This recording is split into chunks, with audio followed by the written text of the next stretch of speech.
কাঁচা বা পাকা আমের চাটনি আমরা অনেকভাবেই তৈরি করে থাকি, কিন্তু আজকে আমি একদমই অন্যরকমভাবে আমের চাটনি আপনাদেরকে তৈরি করে দেখাবো। এর স্বাদ একদমই অন্যরকম, আর এই চাটনিটা ভাতের সঙ্গে খুব ভালো লাগে খেতে।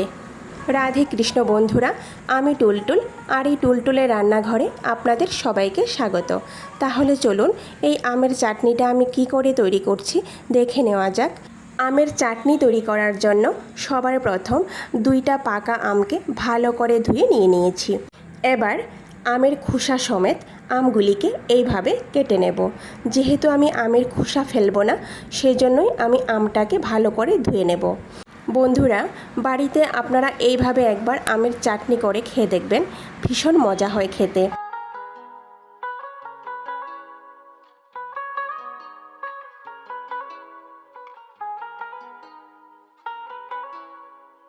বন্ধুরা, আমগুলিকে আমি এইভাবে কেটে নিয়েছি।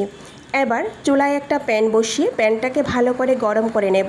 তারপর 1 বড় চামচ সরিষার তেল দিয়ে তেলটা যখন ভালো করে গরম হয়ে যাবে, তখন এতে একটা শুকনো মরিচ, একটা তেজপাতা আর 1/2 চামচ পরিমাণ 5 ফোড়ন দিয়ে দেব।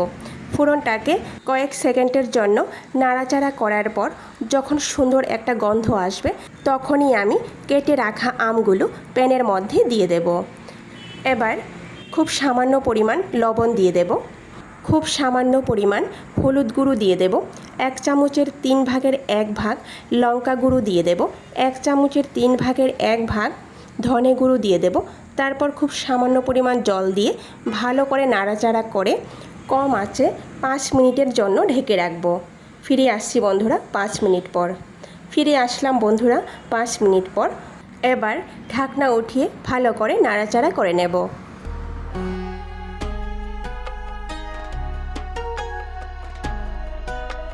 এবার ছোট বাটির 1 বাটি গুড় দিয়ে দেব।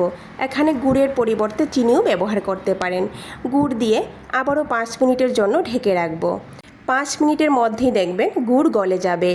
গুড় গলে যাওয়ার পর ভালো করে নাড়াচাড়া করে এখানে 500 ml মতো ফুটিয়ে রাখা গরম জল দিয়ে দেব।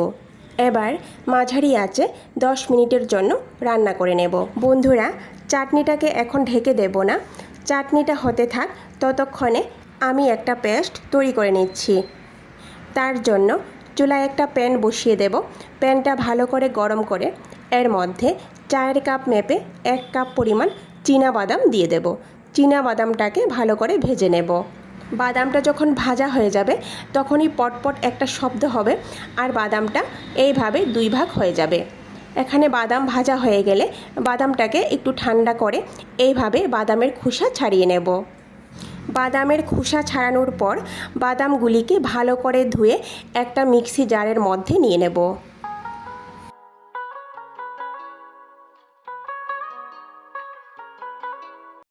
এবার বাদামগুলির মধ্যে অল্প অল্প করে জল দিয়ে ভালো করে পেস্ট করে নেব। বন্ধুরা, এইভাবে বাদামগুলিকে মিহি করে পেস্ট করে নেব।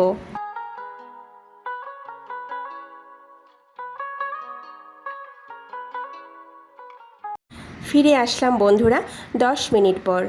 এবার পেস্ট করে রাখা বাদাম এর মধ্যে দিয়ে দেব। দিয়ে ভালো করে নাড়াচাড়া করে নেব। বাদাম দেওয়ার কিছুক্ষণ পরেই দেখবেন ঝোলটা আস্তে ঘন হয়ে আসছে। ভালো করে নাড়াচাড়া করে কম আঁচে 5 মিনিটের জন্য ঢেকে রাখব।